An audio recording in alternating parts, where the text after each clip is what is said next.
Hey friends, welcome to the Flutter and Riverpod series. Over 12 lessons, we're going to build a complete e-commerce application from scratch with authentication, a product catalog, a shopping cart, and a full checkout flow talking to a live backend server. So this first lesson has no code at all. Before we write in a single line, we need to understand the problem that state management solves, because if you understand the problem deeply, every tool we reach for later will make perfect sense. So Flutter is Google's open source UI toolkit for building applications from a single codebase that runs natively on iOS, Android, the web, and desktop platforms.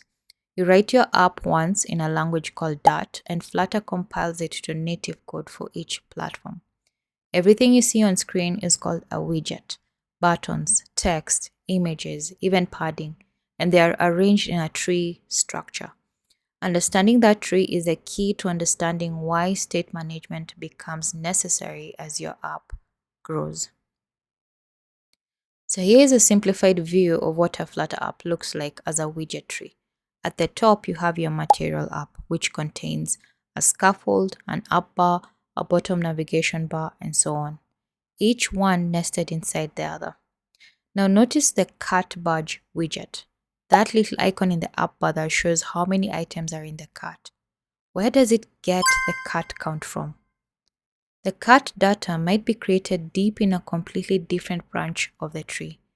This is a fundamental tension in Flutter UI. Data lives in one place, but the widgets that need it can be anywhere. State is any piece of data in your application that can change over time. And when it changes, some part of your UI needs to update. We can think of it in three categories. User state. Is someone logged in, and who are they? Data state. The products fetched from your API, the items in the shopping cart, the user's order history. And then we have UI state. Is a loading spinner currently visible? Which bottom tab is selected? Is a dropdown open or closed? All of that is state. The key rule is simple. When state changes, Flutter rebuilds the relevant parts of the screen. One of the first questions you need to ask about any piece of state is, who owns it? Local state belongs to a single widget and never needs to leave. A text field's current value, whether a dropdown is open or closed. Then we have shared state. Shared state is needed by a few widgets that are close together in the tree. You handle this by lifting state up to a common ancestor. But global state is needed everywhere. The user's login session, the shopping cart count, the user's preferences. This is where Riverpod comes in. It gives us a clean way to define state that any widget in the entire app can access. Now, without a state management solution, the typical approach is to pass data down through the widget tree as constructor arguments, a pattern called prop drilling. Imagine your shopping cart count lives at the top of the app, but the cart badge widget that displays it is 4 or 5 levels deep. So every widget in between has to accept the cart count as a parameter and pass it down, even though those middle widgets have no use for it themselves. If you decide to change the data structure, you're rewriting 5 widgets. This is the exact pain that state management tools exist to solve. Flutter gives you a built-in tool for state management called setState, and it works inside a stateful widget. When you call setState, Flutter marks that widget as dirty and schedules a rebuild. The build method runs again with the new data and the screen updates. So this is perfectly fine for local state, a counter, a toggle, a text field's focus.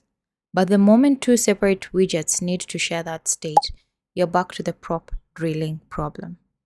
SetState scales to the widget, not to the app itself. So this is why the community built state management libraries for us. The Flutter ecosystem has a rich set of state management options. At the simplest end is setState, we have covered that.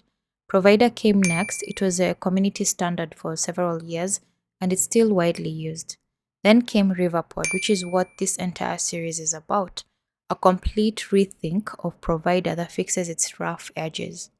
Then we have Block, which stands for Business Logic Component. This is the enterprise grade choice. We will cover that in a separate series. There are others like GetX, MobX, Redux, but in 2026, Riverpod and Block are the two tools you will encounter in virtually every professional Flutter code base. So why Riverpod specifically? So we have 6 reasons. It's compile save. Type errors and provider mistakes are caught at compile time, not when your app crashes on someone's phone. You don't need build context to access state, which eliminates an entire class of bugs from provider. It is also testable by default. You can override any provider in tests with 0 setup. It also handles its own memory cleanup. And also providers can watch other providers. So your dependency structure is explicit and readable. We'll get to see that. It was built by the same developer who created provider. So it is a thoughtful evolution, not a rewrite from scratch by a stranger. Here's a core mental model of Riverpod. And once you internalize this diagram, everything else clicks. A provider holds a piece of state, say the shopping cart. Widgets that care about the cart subscribe to that provider by calling ref.watch. When the cart changes, let's say an item is added, removed, or updated, Riverpod automatically notifies every subscribing widget, and only those widgets rebuild. So the widgets that don't care about the cart are completely separate part of the UI. They are untouched, and this is reactive programming. You declare what you depend on, and the framework handles the rest. The app you're building is called ShopWave, a complete e-commerce application. It has 4 core feature areas: authentication with login, session management, and token persistence. A product catalog fetch from a real Serverpod backend via REST API, a shopping cart with add, remove, quantity management, and a live total, and an order checkout flow with history and status tracking. So every lesson adds a new layer to this same code base. By lesson 12, you will have a fully working app that is production quality in its structure and patterns. This is a full ShopWave architecture and it follows a clean 3-layer pattern. I think I've mentioned this a number of times. So at the top is a UI layer, which we tend to call the presentation layer, our screens and widgets. They display data and respond to user input. Then in the middle is a Riverpod providers layer, which we tend to call the domain layer. This is where all state and business logic lives. The UI reads from providers. Providers never know about the UI. At the bottom is DIO, our HTTP client, which talks to the Serverpod backend via REST API, which we tend to call the data layer. Data flows up from the server through the providers into the UI. Actions flow down from the UI through providers to the server. Clean, predictable, debuggable. So here's the full roadmap of the series. We start right here at lesson 1 with state and the foundation. Lesson 2 gets our project set up and writes their first real provider. Lessons 3 and 4 go deep on how providers work and how ref works, the conceptual core of Riverpod. Then lesson 5 through 10, we build ShopWave feature by feature: authentication, products, detail screens, the cart, provider composition, and checkout. Then in lesson 11, polishes the app with production quality, error handling, and UX. And lesson 12 wraps everything up with a testing walkthrough and a preview of what comes next. So every lesson builds on the previous one. Whenever you encounter a new piece of state in your app, use this simple decision framework, guys. So first question, does only one widget need this? If yes, keep it local with set state. There's no reason to involve a whole state management library for local state. Second question, is this state needed by a handful of widgets that are close to each other in the tree?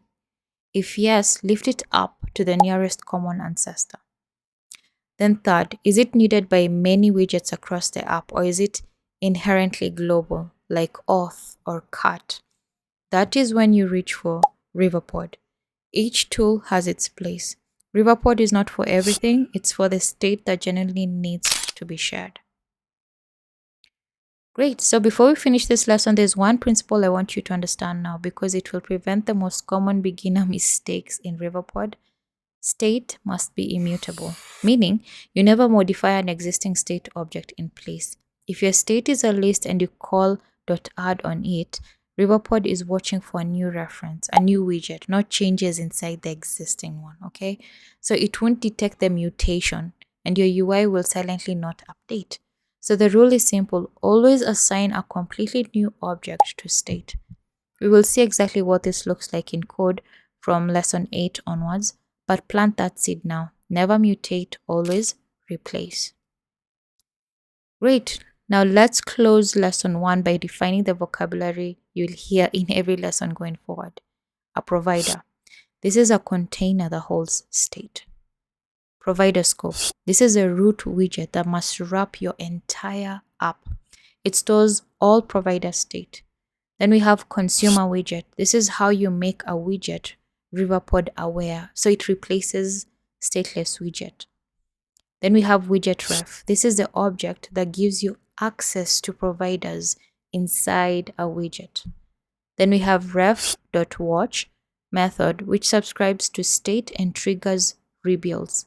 Then we have a sync value. This is how Riverpod wraps a sync data. Then we have a notifier that holds state and the methods to change it. And then we have ref.read, which reads a provider once inside an event handler. So these 9 terms are the entire Riverpod vocabulary for beginners. So keep in mind of them and we'll always repeat them within the series. That is everything for lesson 1. We have covered what state is and the 3 types of state, how the widget tree creates a state sharing problem, the evolution from set state to provider to Riverpod, why Riverpod is our tool of choice, the reactive mental model, the ShopWave app we are building, and the vocabulary for the rest of the series. So in lesson 2, we write actual code. We'll create the ShopWave Flutter project, install Riverpod and DIO, wrap our app in provider scope, and write our very fast real provider. See you there.